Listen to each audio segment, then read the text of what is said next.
Welcome to the History of North America. I'm Mark Vinette.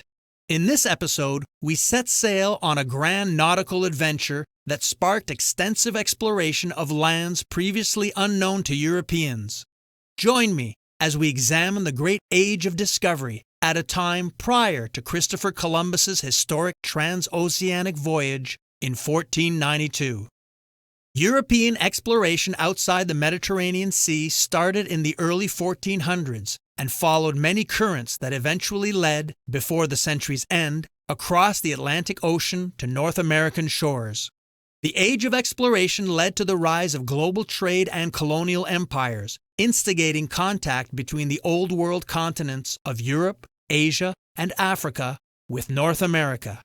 These interactions produced the exchange and transfer of a wide variety of plants, animals, food, human populations, culture, and communicable diseases between the eastern and western hemispheres. The age of exploration allowed the mapping of the planet, resulting in a new world view and distant civilizations coming into contact. The era also saw the military conquest and economic dominance of foreign lands, as well as the spread of European civilization and its advanced technology. As a wider variety of global luxury commodities entered the European markets by sea, previous European networks for luxury goods stagnated.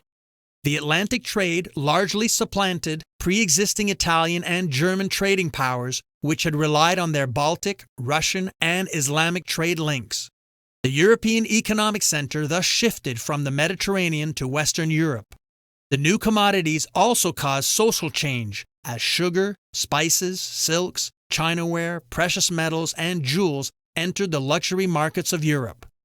Between the 11th and 15th centuries, the European economy was transformed by the interconnecting of river and sea trade routes, causing Europe to become one of the world's most prosperous trading networks. Maritime Italian states, mainly Venice, Genoa, and Pisa, dominated trade in the eastern Mediterranean, with Italian merchants becoming wealthy and politically influential. Further changing the mercantile situation in the eastern Mediterranean was the waning of Byzantine naval power, whose leaders had made several notable treaties and concessions with Italian traders, permitting the use of Byzantine Christian ports. The Norman conquest of England in 1066 allowed for peaceful trade on the North Sea. A confederation of merchant guilds and their towns in northern Germany along the North Sea and Baltic Sea was instrumental in commercial development of the region.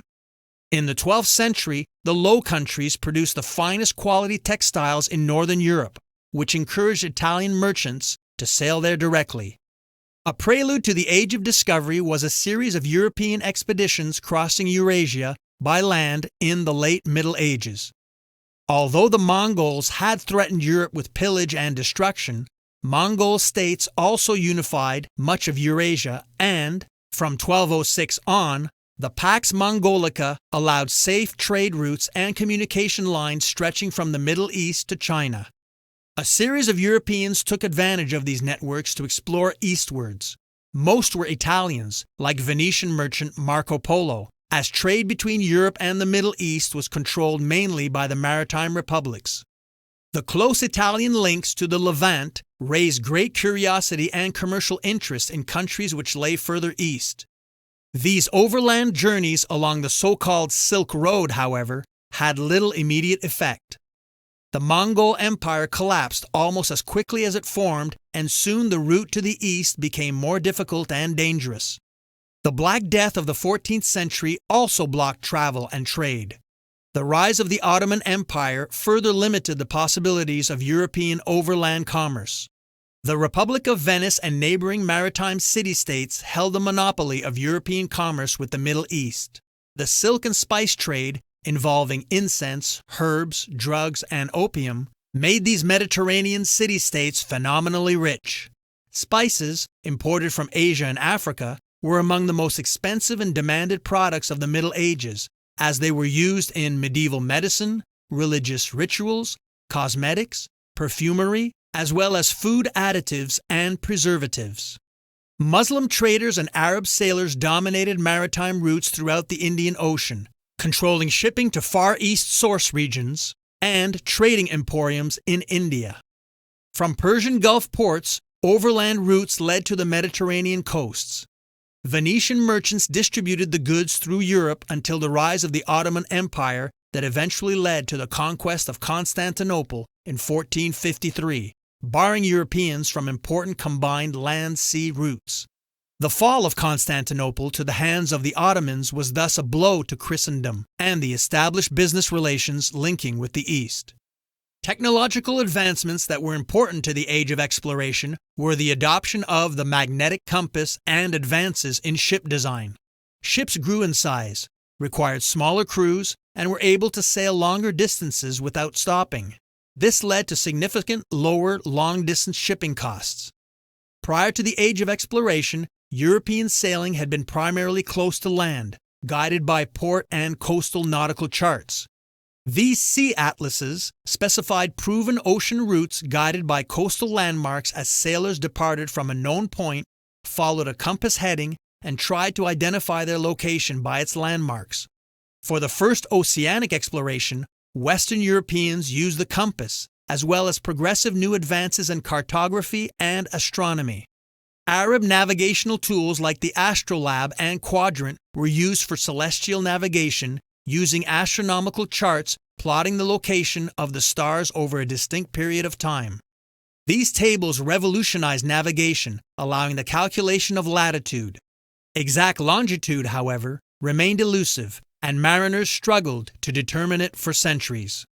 The Portuguese were the first European nation to systematically encourage maritime commerce by exploring foreign shores under the sponsorship of Prince Henry the Navigator, who encouraged the development of a new, much lighter ship, the caravel, which would sail farther and faster, and above all, was highly maneuverable and could sail into the wind. To ensure their monopoly on trade, Europeans, beginning with the Portuguese, attempted to install a Mediterranean system of trade which used military might and intimidation to divert commerce through ports they controlled. Long-standing nautical myths warned of oceanic monsters or sailing off the edge of the world, but Prince Henry's navigation challenged such beliefs by probing southeastward along the African coast to see whether it was possible to reach the lucrative markets of the Indies by sea. A crucial breakthrough occurred in 1488 when Portugal rounded the southern tip of Africa, then sailed east, establishing that the Indian Ocean was accessible from the Atlantic, proving false the view that had existed since antiquity that the Indian Ocean was landlocked. Portugal's neighboring fellow Iberian rival, and emerging modern Spain, became fully committed to the search for new trade routes overseas. In 1492, the Spanish conquered the Moorish kingdom of Granada, which had been providing it with African goods through tribute.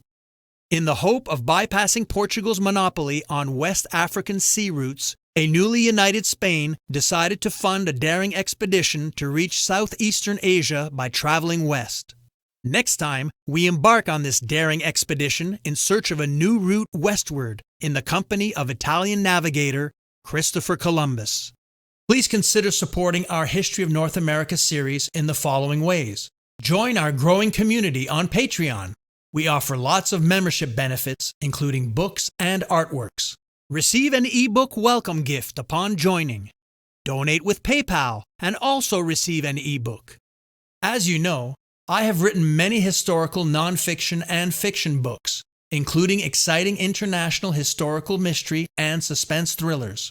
One such novel, The Maesta Panels, is set in beautiful Italy, the birthplace of Genoese explorer Christopher Columbus, who is mentioned in this episode. All my books are available in print and digital format on Amazon. If you shop on Amazon for books or anything else, make sure to use our free link so Amazon knows who sent you, thereby giving us extra credit with no supplemental cost to you. All links appear in this show's description and on our website at markvinet.com. Spread the word to family and friends, and remember, all positive ratings, reviews, feedback, and comments are appreciated. This helps us grow and reach new listeners. I'm Mark Vinet, and I hope you enjoyed this episode.